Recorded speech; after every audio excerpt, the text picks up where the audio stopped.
tout cas, merci d'avoir Je vous en prie. accepté mon invitation parce que ça fait pas mal de temps que je me dis il faut absolument que je vous invite Mmh. parce que j'ai lu deux ou trois livres à vous.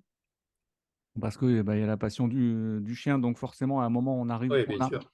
on arrive d'une façon détournée vers vous. Dans un premier temps, je vais vous présenter. Donc, déjà, bienvenue sur Oui, l'épisode 29. Ça y est, on est à l'épisode 29 de Dog ADN. Donc, ce podcast, il est vraiment dédié aux amoureux des chiens. Et je ouais, trouvais que c'était intéressant d'avoir une personne spécialisée dans le loup. Donc, merci beaucoup d'avoir accepté mon je vous en prie. invitation. Je vais essayer de résumer votre CV parce qu'il est quand même long long comme un parchemin.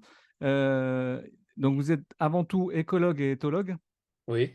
Donc, déjà, est-ce qu'on peut définir écologue? Parce que je pense qu'il y a beaucoup de gens qui ne connaissent même Beh, pas le oui, mot. bien sûr, en France, ça c'est une catastrophe, on confond Oui, l'écologie c'est scientifique et ça, l'écologie politique. tout à fait. Eh Do- bien, moi, je suis écologue, c'est-à-dire que je m'occupe des rapports entre l'animal et son milieu. D'accord, très bien. Alors que les écologistes politiques, ils s'occupent des pistes cyclables, des trucs comme ça, quoi. C'est autre chose, hein. Ouais, c'est ça. Et, C'est politique, alors que moi, c'est scientifique, hein. donc, c'est très proche d'éthologue finalement. C'est pas pareil, c'est-à-dire écologue, c'est le milieu, alors qu'éthologue, c'est Le le comportement. comportement. Ouais, d'accord, très bien. Ok. Donc, directeur de recherche au CNRS pendant 40 ans. Voilà, Ça fait quelques petites années quand même. oui, Spécialiste international des oiseaux et des mammifères. oui. Je pense même J'étais que spécialisé dans l'Antarctique, mais c'est j'ai ça, travaillé dans Antarctique. plusieurs coins. J'ai travaillé aussi dans l'Afrique équatoriale. D'accord. Bon, Donc, vous avez fait le tour du monde.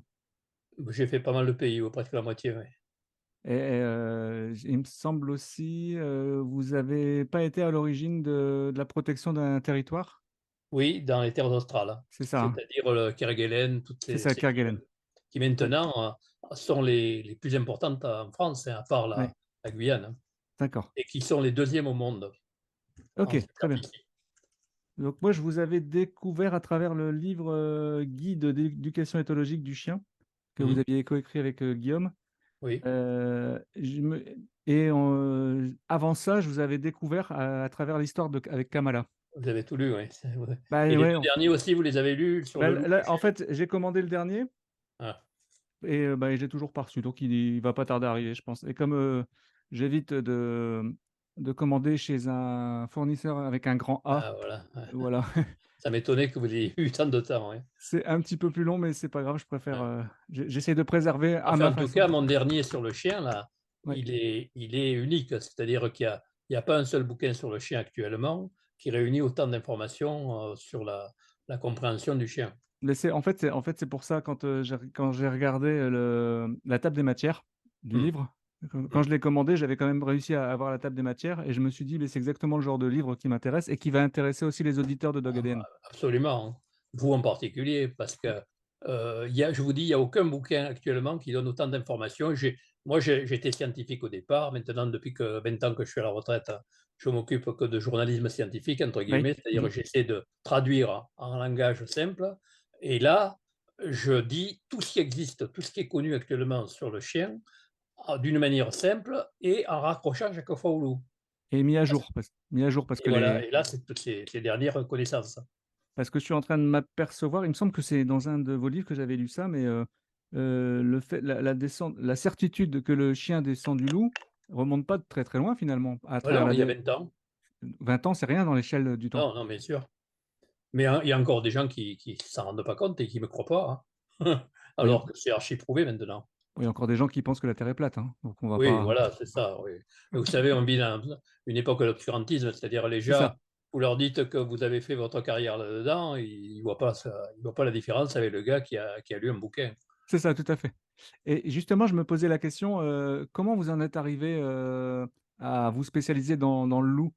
Ah ben alors là, Est-ce c'est que vraiment c'est extraordinaire, par hein, parce Kamala ou? c'est par Kamala uniquement. En D'accord. réalité, moi, j'étais pas spécialiste du loup. J'étais dans mon boulot. Dans mon boulot, c'est-à-dire écologie, éthologie, c'est-à-dire m'occuper des animaux et de leur milieu, j'étais spécialisé dans les oiseaux et mammifères antarctiques.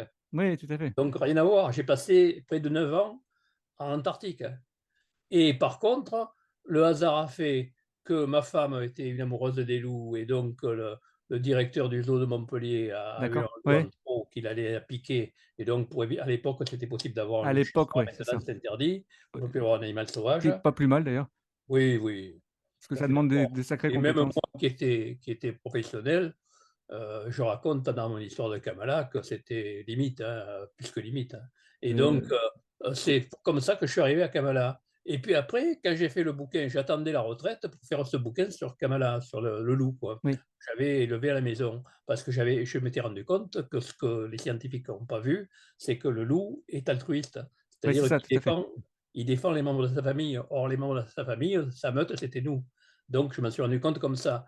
Et j'ai fait après des publications scientifiques pour expliquer ça.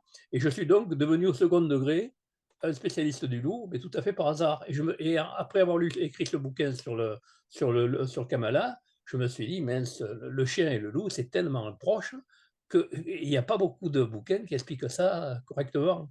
Donc je me suis mis là-dedans. Et Et maintenant, le c'est que sur ma chaîne, il y a 9/10 de c'est ce que vidéos j'ai c'est sur le tout à chien et le fait, loup. ouais, ouais, Il ouais. y en a très peu sur les phoques ou les baleines ou les albatros ou les manchots pour lesquels j'étais spécialiste. De toute façon, je vais inviter tous les auditeurs et auditrices à jeter un petit coup d'œil sur votre site parce que moi j'adore, hein, il y a plein, c'est riche d'informations et je mettrai un lien. Alors oui, vous avez 3 bouquins qui pourraient intéresser vos lecteurs, Je l'ai enfin, noté, en ouais. plus de celui Ouais, que vous ouais. avez lu. C'est d'une part Kamala, qui est une histoire vécue C'est adorable. curieuse, et puis ensuite, les 2 derniers que j'ai faits, c'est-à-dire un sur le loup et puis l'autre sur le chien, le dernier. Il y a Le loup se mal aimé qui nous ressemble, c'est en Voilà, 2021 voilà, ça et là, et de cette année, j'ai fait le chien, un loup, rempli heu, d'humanité. voilà, rempli d'humanité. C'était en mars 2023, je Et crois que vous là, l'avez ça sorti. fait la synthèse Oui, de comprendre le chien d'une autre manière. Je sais pas pourquoi d'ailleurs personne ne l'a fait ça, parce que c'est tellement évident que, ça s'y prête. indispensable dans toutes les bibliothèques des passionnés du chien parce Moi, il me que semble, parce ouais, que ouais, ouais. vous pouvez pas comprendre le chien si vous connaissez pas le loup. D'ailleurs, je trouve qu'il y a quelque chose, il y a vraiment une vague, qui arrive, où au niveau de l'éducation canine, on se base de plus en plus sur l'éthologie, ce qui est quand même une bonne chose, Bah, entre nous, c'est la c'est la discipline scientifique qui s'occupe de ça. mais ça a été A long. Oui, bah, c'était même faussé parce qu'en fin de compte, quand on parlait de chien, on allait voir le vétérinaire. Or le vétérinaire, c'est une sorte de médecin ou de chirurgien, c'est C'est pas ça, un tout à fait. psychologue, hein. Et Oui, donc en réalité, c'était les éthologues qui étaient importants. ouais, ouais, ouais. Et quand, par rapport à la théorie, sur l'altruisme du loup, ça a été accepté par la communauté scientifique? Ben non, pas encore. En réalité, je viens de soumettre mes 2 bouquins là, que j'ai 2 derniers Oui, bouquins en français, pour les traduire en anglais, en américain, pour justement essayer de les convaincre parce que j'ai essayé de convaincre les grands spécialistes du loup, j'ai fait des publications là-dessus et en fin de compte, ils ne le croient pas. Ils d'accord. croient que c'est parce qu'il y a tellement d'histoires sur les chiens et les loups qu'ils s'imaginent que j'invente des trucs. Et moi, Oui, mon boulot, c'est pas conteur, c'est scientifique, hein. Donc en réalité, ce que je dis, c'est vraiment ce qui se oui, passe. c'est factuel, c'est basé Ben sur des faits. voilà, Oui, voilà. OK. Mais ils ont pas suivi. Actuellement, à mon avis, il y a un décalage de reconnaissance, c'est-à-dire qu'on connaît bien le loup, dans sa biologie, mais comme on ne voit jamais dans la nature, c'est très difficile de voir un loup qui s'occupe de notre, c'est-à-dire qui le Bien sûr. protège, et cetera. Et donc moi, je l'ai vu parce que j'avais un loup élevé à la maison et qui vivait avec nous et donc il a protégé les gens de la famille, hein. Et Mmh. donc j'ai essayé après d'élargir le problème et c'est ce que j'ai fait dans les derniers bouquins où j'explique un peu plus. D'accord. Et en réalité, c'est vachement intéressant parce que quand ça rejoint d'ailleurs les chiens, parce qu'en réalité, le loup, contrairement à ce qu'on croit, n'est pas le seul, un grand méchant, un grand prédateur, ça n'est un bien sûr, mais c'est aussi quelqu'un d'altruiste et qui aide les autres. L'entraide est très développée dans la meute. Dans la meute, Et ouais. ça, ils l'ont Mmh. pas vu, les spécialistes, hein.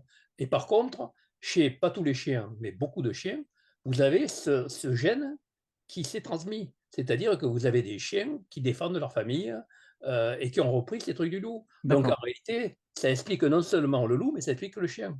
Ouais. Dans le livre, justement, dans la table des matières, vous ouvrez une question en disant, «Les chiens pensent-ils et souffrent-ils?» Mais est-ce qu'on a des réponses? Oui, absolument. En réalité, maintenant, il y a encore des gens qui pensent qu'il n'y a pas de réponse, mais en réalité, maintenant, c'est tellement de choses sur les animaux qu'il il y a pas de doute, hein. Au Il y a niveau de la les souffrance, gens j'ai qui en aucun doutent, doute. c'est les gens qui ont jamais vu un chien. Oui, Heu, à l'époque de Descartes, quand Descartes ou simplement des gens qui connaissaient pas les chiens, parlaient d'un chien, ils pensaient tellement qu'un homme, ça pense, c'est-à-dire c'est oui, intelligent oui. et qu'un chien, c'est enfin un animal, n'importe tout animal, c'était uniquement instinctif, qui faisait une séparation complète. Mais maintenant, c'est qu'il y a pas de séparation. En réalité, nous, on a aussi des instincts, on n'a pas que de l'intelligence et un chien ou n'importe quel animal, il a aussi de l'intelligence. Il a un chimpanzé est très malin et un chien, dans une certaine mesure aussi.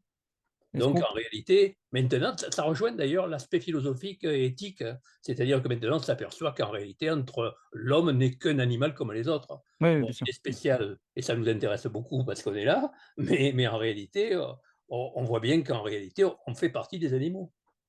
Et ça revient d'ailleurs à l'écologie, c'est-à-dire le fait qu'actuellement on a bousillé la planète et qu'on a besoin d'être bien avec la planète, avec la végétation et avec les animaux pour arriver à s'en tirer. Ouais, ouais, vivre en cohabitation. Vous D'ailleurs, voyez, actuellement tout se rejoint. en parlant de cohabitation justement, est-ce que vous pensez qu'on va trouver enfin, un jour, une cohabitation entre le loup et puis, les bergers?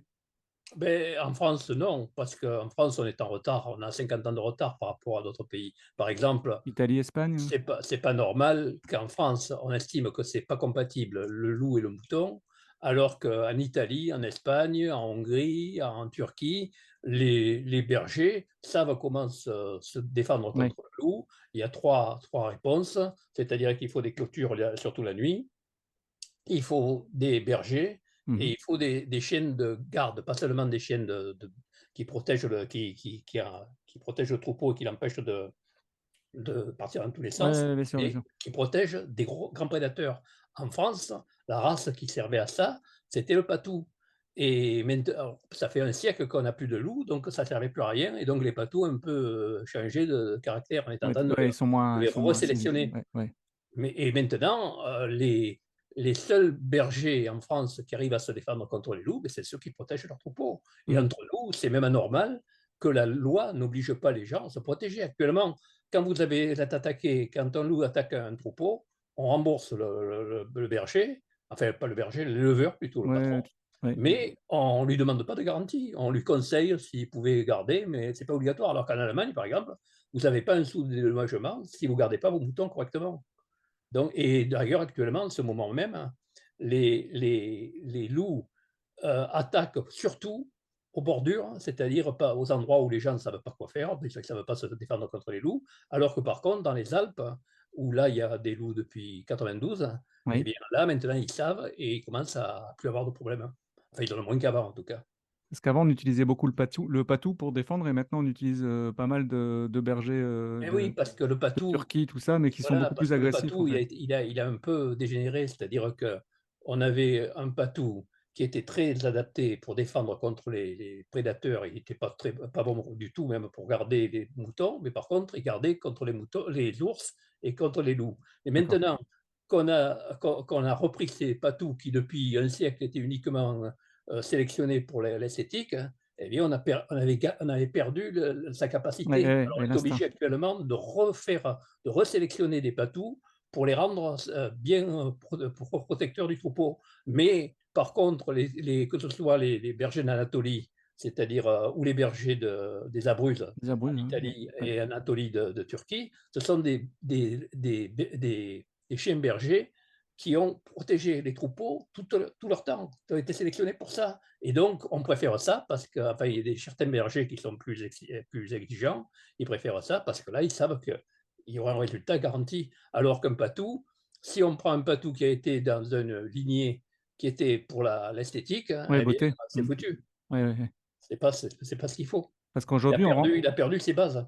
aujourd'hui, on rencontre une nouvelle problématique par rapport aux bergers, aux chiens de berger, donc surtout en Anatolie, c'est que les promeneurs, vététistes et tout ça, sont parfois confrontés à être face à face avec un patou. Le patou va aboyer, va repartir, sur son territoire, tandis que le berger d'Anatolie, il vous suit jusqu'au bout, hein.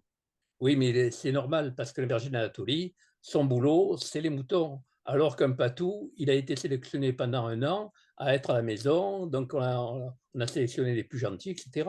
Par contre, il y a des problèmes aussi, c'est-à-dire qu'il y a des visiteurs qui entrent dans les Bien troupeaux, sûr, oui, qui caressent les chiens bien sûr. et qui risquent des accidents. Et après, vous avez les touristes qui attaquent en justice Mmh. l'éleveur ou le berger. C'est pas normal ça.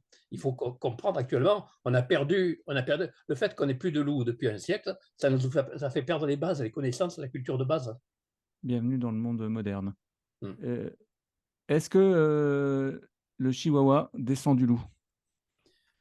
Ça, c'est Oui, la question. oui, oui, oui, oui, oui. Il y a quelqu'un qui vient de me poser la question il y a combien? 3 jours, j'ai répondu longuement. J'aurais pu si j'avais su, Ah désolé, j'aurais la désolé. truquée. Tenez, je vais essayer en fin de compte, le chihuahua, il croyait qu'il était chinois d'origine, hein. Non, Oui, il est mexicain? mexicain. Ouais. D'ailleurs, c'est facile à trouver parce que Chihuahua, c'est le nom d'une ville du nord du Mexique. Donc c'est pour ça qu'on l'appelait. Et ce qui est intéressant dans le Chihuahua, c'est que c'est pas un chien comme c'est pas les mêmes lignées que ceux qu'il y a en Europe qu'on a sélectionnés très fort et qui sont devenus les chiens habituels. C'est des chiens qui étaient élevés pas seulement par les Mayas, mais avant, par les Toltecs. Et D'accord, donc, ouais, c'est très ancien. Et c'est une race qui est très proche du loup parce que justement, ils sont très anciens.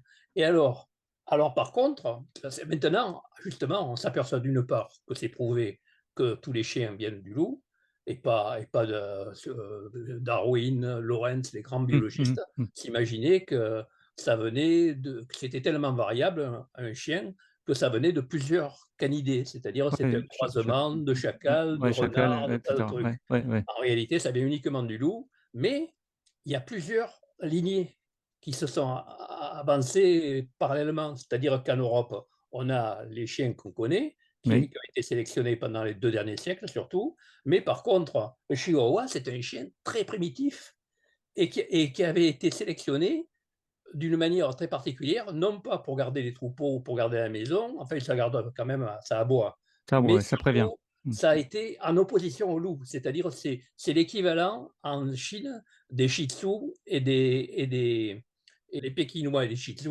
c'est des races miniatures comme heu, c'est la même sélection, mais à 2 extrémités du globe. Il y en a au Mexique, on a créé le chihuahua, donc un mini chien qui est Oui, pas du tout le contraire d'un loup, qui est pas du tout dangereux, mais qui est très affectueux et qui a une forte personnalité un peu pénible parce qu'il veut toujours trop en faire, mais il est tellement mignon et tellement affectueux que les gens ont tendance à le l'anthropomorphisme. protéger Ouais, ouais. et Mmh. ça devient Mmh mh. un tyran domestique parce que vous connaissez sans doute si vous travaillez dans ce Et domaine. ouais, et Et c'est un peu le même cas dans l'autre sens avec les Pékinois et les Shih Tzu, qui sont des mini chiens et qui étaient utilisés pour chauffer les mains des femmes nobles qui, dans leur manchon, elles mettaient le d'accord, chien. ouais, ouais, ouais. Et Ouais. donc, en réalité, c'est des chiens qui sont des anti-loups, si vous voulez, c'est-à-dire des chiens, des loups miniatures et beaucoup plus affectueux et beaucoup D'accord. plus gentils et peu dangereux. Et donc, c'était pour la noblesse, c'était des chiens de luxe, quoi. Tout Alors que par contre, les autres chiens, par contre, en Amérique, par exemple, les Indiens avaient d'autres chiens que les chiens européens. C'est les Espagnols qui ont amené leurs chiens et qui ont ensuite envahi les États-Unis. Maintenant, il n'y a presque plus de chiens d'origine, hein. Ça d'accord, ouais. encore, c'était autre chose, Mmh. vous voyez. Ouais. Donc c'est compliqué. Actuellement, les vétérinaires et les généticiens sont en train d'étudier justement l'origine de toutes les races de chiens et c'est très varié, c'est beaucoup plus compliqué que ce qu'on croyait. Parce que là, aujourd'hui, on estime à environ 400 races, mais Oui, enfin, de toute manière, ça ne veut pas dire grand-chose parce que non, d'une part, tout dépend à quel niveau on met une race tout à et fait, puis ouais. d'autre part, il y avait au départ une dizaine de races, c'est Mmh. tout. Ouais. Et puis depuis 200 ans, là, on ne s'arrête pas de faire des races, même chez les chats. Les chats, il y avait pas de race il y a pas si longtemps, il y a un siècle seulement, même pas. Mais maintenant, on en fait plein parce qu'on ne s'occupe plus de leur fonction, c'est-à-dire les chats, c'était pour chasser les souris, les rats, Ouais, c'est maintenant, c'est l'esthétique, et ouais. maintenant, c'est des Mmh. animaux domestiques, Ouais. de fantaisie et donc on prend des chats plus bizarres les uns que les autres parce on veut se distinguer en ayant des chats bizarres et là, c'est comme les chiens. Les chiens aussi, ça a été le même truc, mais les chiens, c'était une fonction bien précise. Chaque chien avait sa fonction Ouais, ouais, et en ouais. réalité, la tête du chien, l'aspect, la morphologie du chien, ça correspondait c'était l'étiquette sur le flacon qui permettait de savoir ce qu'il y avait dans le crâne, pourquoi on l'avait sélectionné. Alors que maintenant, les gens ne savent plus ça. C'est-à-dire qu'ils C'est vrai, on a perdu, ils oui. prennent un chien, par exemple, un husky. Un husky, bon, vous le prenez parce qu'il est beau, parce il est super gueule, il ressemble un peu à un loup, et cetera. Mmh. Mais en réalité, il n'obéit pas, il aboie pas, il ulule, c'est-à-dire il Ouais. hurle un peu comme un loup. Donc vous voyez qu'en réalité, c'est un proche du loup et en réalité, il a besoin de faire 2-3 kilomètres par jour et les gens ne se rendent pas compte. Ils achètent un husky parce qu'il est joli, puis après ils se retrouvent devant des obligations telles qu'ils n'arrivent plus à s'en occuper. Ils sont obligés de les donner ou de les On les abattre. retrouve, ouais, dans les refuges, Voilà. malheureusement. Aujourd'hui, quelle serait la race la plus proche du loup? Ouais, D'après le moins de modifications, on va les dire. chihuahuas, par exemple, c'est approche du loup, hein. C'est les petites races, c'est complètement à part des autres, hein, mais c'est très proche du loup. C'était les premiers loups miniaturisés qu'on ait fait. Mais D'accord. mais on voit que le loup maintenant, on croyait que c'était 5-10 000 ans, il y a 10 ans. Maintenant, on en est à 36 000 ans. Donc c'est bien plus ancien que ce qu'on croyait, alors que les autres animaux domestiques, c'est uniquement au néolithique que ça apparaît, c'est-à-dire moins de 10 000 ans. Donc, le bœuf, le sanglier, tous ces trucs-là, c'est autour de 5 000 ans. Le chat seulement, ça n'apparaît que quand il y a du grain, Oui, pour protéger avec contre les les souris, les rongeurs, rongeurs, c'est-à-dire moins de 10 000 ans. et les Donc, maladies, ouais. le loup, en réalité, il a donné, on a certainement domestiqué le loup avant le chien, et puis on s'est aperçu à la fois que c'était très pratique, parce que c'était un super chasseur, bien plus rapide que nous, avec une olfaction terrible, avec une vision bien meilleure, Mmh. etc. 4 Ouais, pattes au lieu c'est une de 2. super machine. Et puis, on s'est dit, c'est formidable pour la chasse. Et puis après, on s'est dit, il y a des dangers, parce que quand le loup devient adulte, dans la nature, il se met en compétition avec les autres de la meute et il essaye de prendre la direction pour pouvoir se reproduire, parce qu'il n'y a qu'un couple dans la meute Ouais, qui se d'accord. reproduit. Donc, il cherche à faire ça, et là, il entre souvent en conflit avec les gens de la tribu. Et donc, il y a eu lieu à avoir des accidents, et on suppose donc maintenant que si on a inventé le chien, parce que pourquoi on a inventé le chien alors qu'on avait le loup? Parce que le loup est trop dangereux. Ouais, Le loup, ouais, il vous broie une main en quelques secondes. bien sûr, ouais, Donc, une moi, j'ai puissance, élevé un loup avec les difficultés que ça pose. Je ne pensais pas d'ailleurs que ce soit aussi compliqué, parce que c'était mon travail, donc je pensais que ce serait plus facile. Mais j'ai découvert que c'était un autre monde. Et là, ça m'a expliqué aussi pourquoi on a inventé le chien. En réalité, on a fait un loup simplifié, un loup beaucoup plus facile à vivre. Et par contre, on a été obligé aussi de refaire des chiens qui attaquent les loups pour défendre ouais, les c'est chevaux ça. de mouton. Ouais, ouais, Donc c'est ça. c'est un C'est tout le truc paradoxe, super ouais. compliqué, c'est bien plus compliqué que ça a l'air. Alors j'ai résumé ça dans le dernier bouquin que j'ai fait là, Ouais, mais en réalité, c'est ça la vérité. Et ça, à mon avis, tout le monde devrait savoir ça, parce qu'il y a plein de gens qui ont des chiens, ils savent même pas leur race, à quoi elle était destinée. Donc, les chiens qui ont des chiens très bas sur pattes, des basset là, oui, c'était à l'origine des chiens de terrier qui attaquaient des blaireaux ou des renards dans les terriers, et ouais, qui étaient très agressifs parce qu'ils n'avaient plus l'homme pour les aider. Et il fallait qu'ils se débrouillent tout seuls. Et aujourd'hui, on donc, ils ont gardé ce tempérament très, très hargneux. Et oui, donc, les gens les achètent parce qu'ils sont tout petits, ils sont sympathiques, et et on leur regarde reproche comment d'aboyer, ouais. et la gueule, ils aboient trop, Mmh. mais par contre, après, ils savent plus quoi. Souvent, ils sont dépassés. Tout Et à comme fait. ils se sont amourachés du chien, ils peuvent plus s'en débarrasser. Donc, ils sont coincés, ils sont pris. Il faut prendre, avant d'acheter un chien, il faut savoir la race à quoi elle était destinée pour avoir une idée. Il n'y a pas que l'instinct dans un chien, il y a aussi de la culture, c'est-à-dire l'éducation, mais il n'en reste pas moins que ça Bien compte. sûr, faut prendre en compte La l'atavisme. Ouais, génétique, ça ouais, existe. ouais, Si ouais, on a créé tant de races différentes de chiens, c'est parce que c'était pour des usages différents. oui. Et justement, moi, il y a une question que je me pose, c'est pourquoi aujourd'hui on cherche à recréer des races? Enfin, pas aujourd'hui, parce que ça fait quasiment 50 ans, hein, je pense au loup tchécoslovaque ou au sarlos. Ça aussi, c'est un paradoxe, on a essayé de Non, c'est pas un paradoxe, c'est la suite de ce que je viens de vous dire, c'est-à-dire qu'en réalité, au début, on s'est dit, le loup, c'est très beau, mais il faudrait quand même avoir un animal moins dangereux qu'un loup. Donc, on a cherché à se rapprocher physiquement du loup, mais on a essayé quand même d'avoir un chien, c'est-à-dire un loup plus calme, plus facile à mmh, vivre. Oui, Mais le problème, c'est qu'il n'avait pas de fonction. Il n'a que de fonction sa beauté. oui, Et donc, il est beaucoup plus difficile à tenir, à élever un chien loup, par exemple les Sarlos ou les oui, Tchécoslovaques, oui, parce qu'ils sont plus proches du loup. Et c'est ça. donc, ça demande beaucoup plus de soins. Et les Un gens, fort, comme ils regardent que l'esthétique, sont tout contents d'avoir un animal qui permet de foutre plein la vue en se c'est ça. baladant dans la rue, mais ils ne s'aperçoivent pas que ce chien, d'abord, peut être dangereux, et il est beaucoup plus farouche. Et puis, d'autre part, s'il attaque, il est beaucoup plus dangereux que notre chien. Donc, c'est un autre monde. Et actuellement, pourquoi il y a 70% de Tchécoslovaques qui se retrouvent en fourrière? Parce que les gens n'arrivent pas à les contrôler. Il ne Ouais, faut ça pas va pas avec la vie domestique, ouais. Tchécoslovaque si Mmh. on n'est pas sûr de soi et si on n'a pas du métier. Et Mmh. donc, la plupart des gens n'y arrivent pas. Donc, ils ont des problèmes, il y a des accidents, il y a surtout sur les enfants, et il faut les prévoir, tout ça. Il faut que, en réalité, le chien, c'est comme un livre qu'on lit sans savoir lire, hein. Et donc, ça ne sert à rien. Vous Mmh. comprenez, après, on se retrouve avec un chien qui est embarrassant, qui casse les canapés, etc. Mais c'était prévisible, tout ça, la race, Ouais, tout à l'éducation, fait, ouais, de ouais. choses. Et il faut le mode d'emploi. C'est pour ça que je fais ces bouquins.